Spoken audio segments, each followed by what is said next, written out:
James Metz, retired after a career in information technology, working in both the public and private sectors in 2013. Inspired by a community discussion of Sandy Tolan's book, The Lemon Tree, Metz and his wife, Suzanne Halberg, joined with another couple to co-found Richmonders for Peace in Israel-Palestine.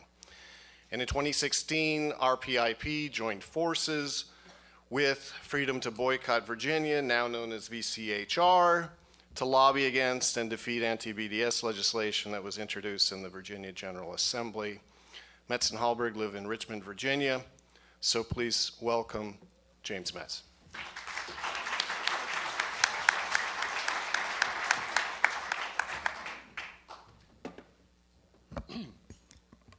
Thank you, Grant. Thank you, everybody, for being here today. I want to follow up from where Paul left off. He mentioned some legislative campaigns that we had at the General Assembly, and during those campaigns we encountered a state agency called the Virginia Israel Advisory Board. We felt that this was an unusual organization to be a state agency. And we have tried different strategies to try and contain them, if not disqualify them. We have appeared before budget hearings to suggest that they be defunded. We did appear before committee hearings to ask that they be restrained and have greater supervision. Well, this summer we're going to launch a new strategy. We're going to talk to our General Assembly to ask them to pass a resolution to conduct what's called a JLARC study of the Virginia Israel Advisory Board. JLARC stands for Joint Legislative Audit and Review Commission. It is comprised of some members from the House of Delegates and the State Senate. There's a professional staff of some 25 business analysts. And it takes a resolution passed by both chambers of the General Assembly to initiate this. And if there is some overriding concern with a state agency, as we have, we're hoping that they will pass this resolution. So what I would like to do today is I'm going to pretend you are the Virginia General Assembly, and I'm going to try and make the case that we need to pass this resolution to conduct this study. And before I go into that, however, I do need to do a little background. In 1996, an up-and-coming young Republican in the Virginia House of Delegates introduced a bill that created the Virginia Israel Advisory Board. You may have heard of this individual. His name is Eric Cantor.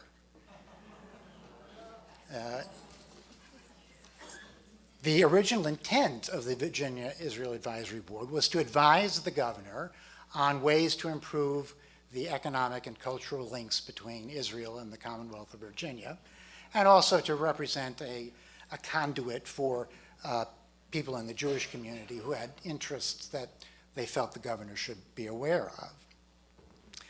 It was so successful that they used that charter to create the Asian Advisory Board and then the Latino Advisory Board. Well, since its creation, the Virginia Israel Advisory Board has really gone beyond its charter.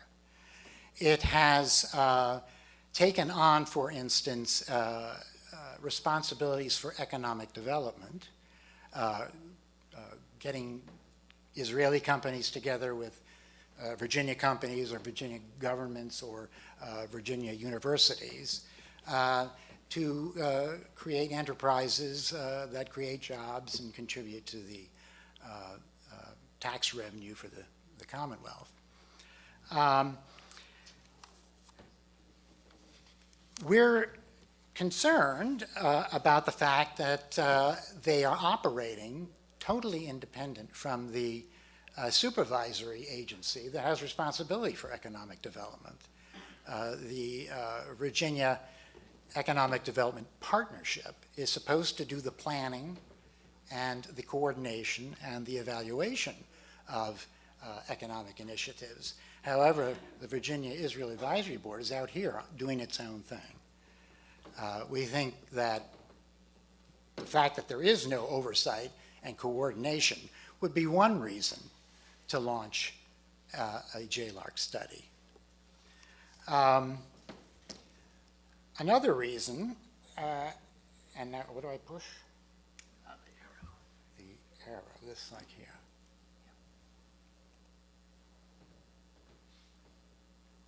Okay, I think I know where I am. I'm going to ask the Sesame Street quiz question. Which one of these is not like the others? If you answered the state agency and the state seal on the left, you're right. That's the Virginia Israel Advisory Board and its seal. It has customized the Commonwealth of Virginia's seal for its own purposes. On the right-hand side is the official seal of the Commonwealth of Virginia, and listed there the three state agencies that I mentioned earlier.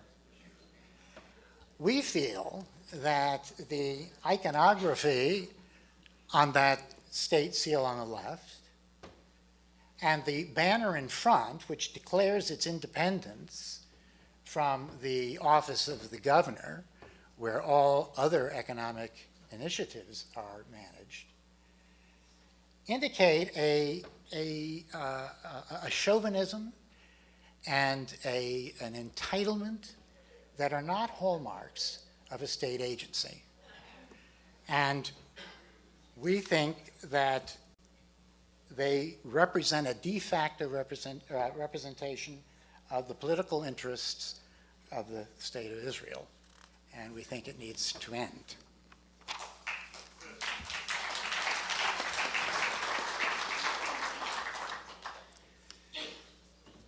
I'm going to pass that since we already discussed that. Well, no, actually, I will go back to that. Just to remind you what Paul said.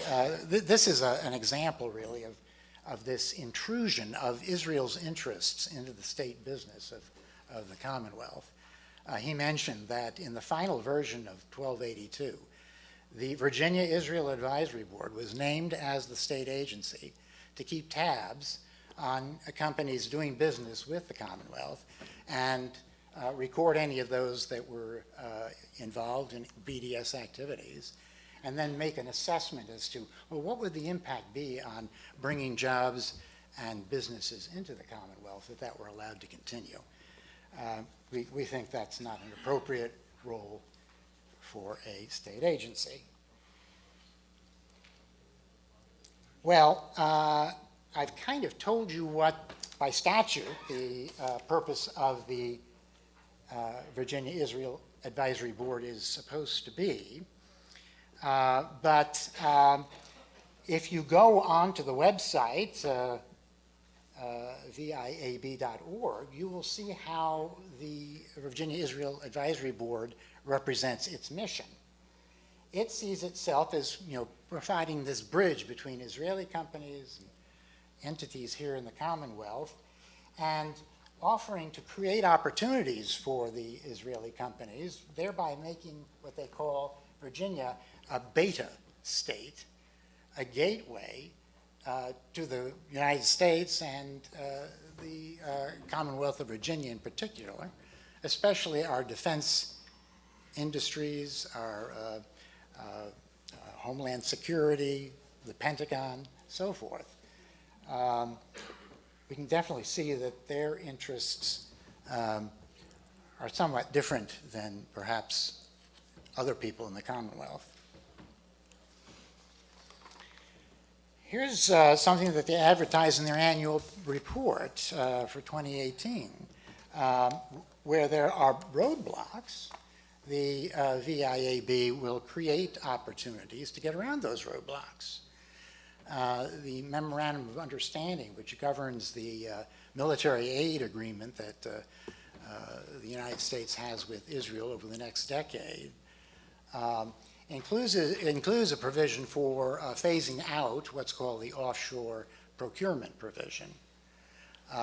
Well, this means that Israeli companies in the defense industry are going to be receiving less and less U.S. dollars for their products as it shifts back to the United States.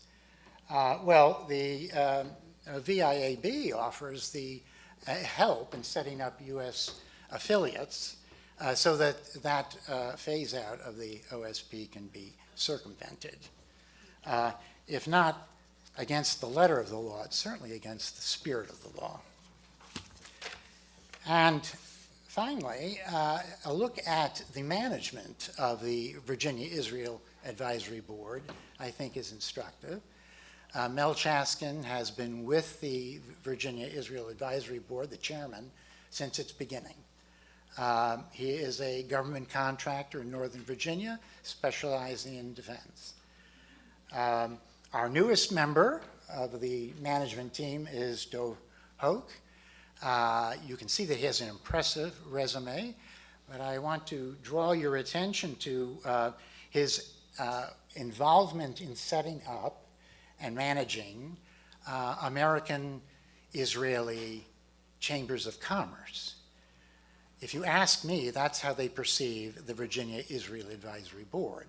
It is a chamber of commerce inside state government, financed by taxpayer money, and even housed in state buildings. Well, as members of the General Assembly, you may be willing to turn a blind eye to some of these issues about conflict of interest and supervision, or the lack of it. But if it's good for the Virginia economy, perhaps you will overlook those weaknesses. The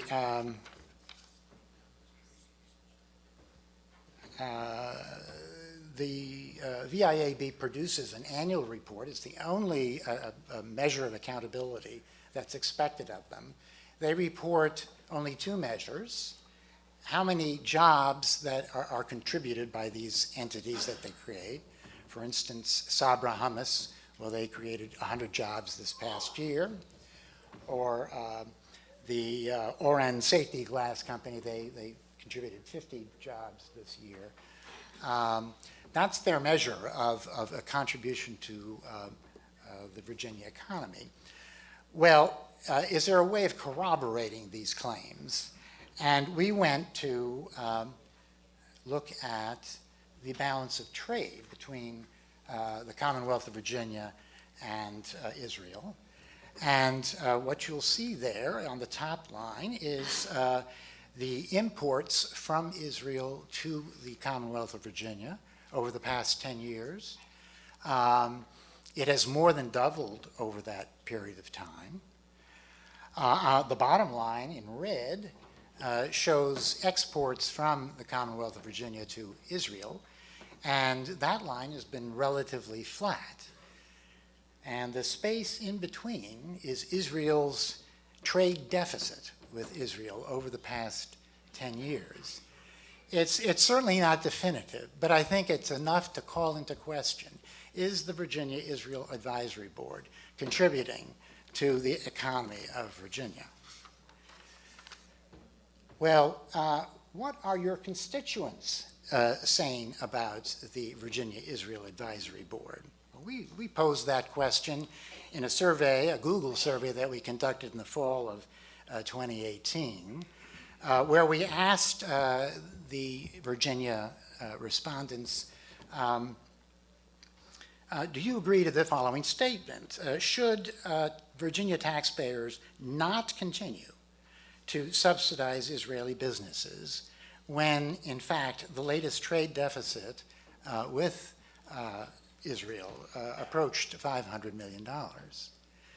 Well, a significant plurality of the respondents, there were some 2,110 respondents, 38.1% said, yeah, they agreed that Virginia taxpayers should not continue to subsidize the VIAB. Well, I ask you, has the Virginia Coalition for Human Rights justified a JLARC study of the Israel Advisory Board? I hope that we've demonstrated that there is a conflict of interest being named in bills and resolutions that represent the interests of Israel and not the Commonwealth, exploiting their status within the state government to create